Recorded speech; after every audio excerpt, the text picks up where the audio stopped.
salue au nom du gouvernement congolais.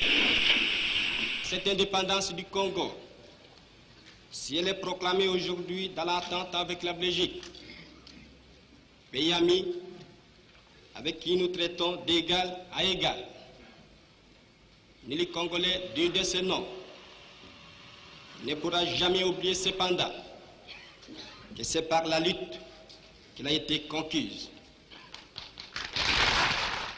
Une lutte de tous les jours,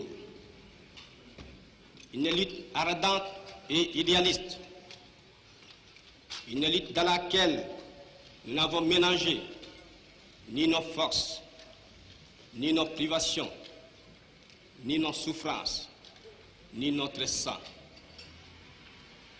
Cette lutte qui fit des larmes, des feux et des sang, nous en sommes fiers jusqu'au plus profond de nous-mêmes, car ce fut une lutte noble et juste, une lutte indispensable pour mettre fin à l'humiliant esclavage qui nous était imposé par la force.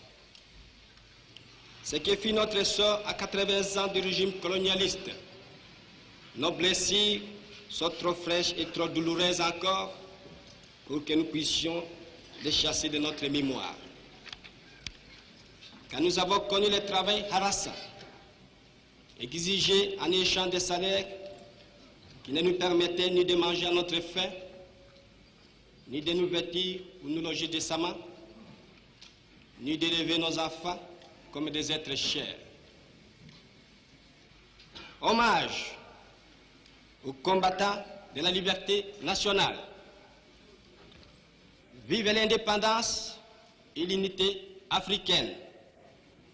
Vive les Congo indépendants et souverains. Nous avons connu les ironies, les insultes, les coups que nous devions subir matin, midi et soir, parce que nous étions des nègres. Qui oubliera qu'à un noir, on disait tu, non certes comme à un ami, mais parce que les voeux honorables étaient réservés aux seuls blancs.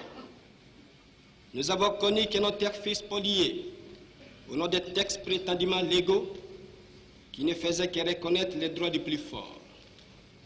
Nous avons connu que la loi n'était jamais la même, selon qu'il s'agissait d'un blanc ou d'un noir, accommodante pour les uns, cruelle et inhumaine pour les autres. Nous avons connu les souffrances atroces des relégués pour opinion politique ou croyances religieuses. Exilés dans leur propre patrie, leur sort était vraiment pire que la mort elle-même. Nous avons connu qu'il y avait dans les villes des maisons magnifiques pour les blancs et des paillotes croulantes pour les noirs.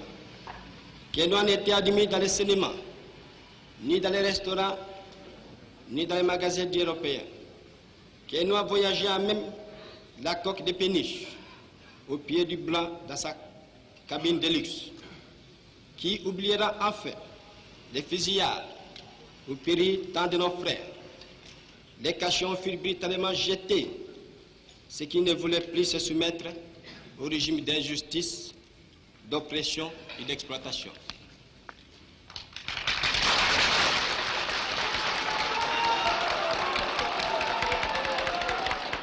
La République du Congo a été proclamée et notre cher pays est maintenant entre les mains de ses propres enfants.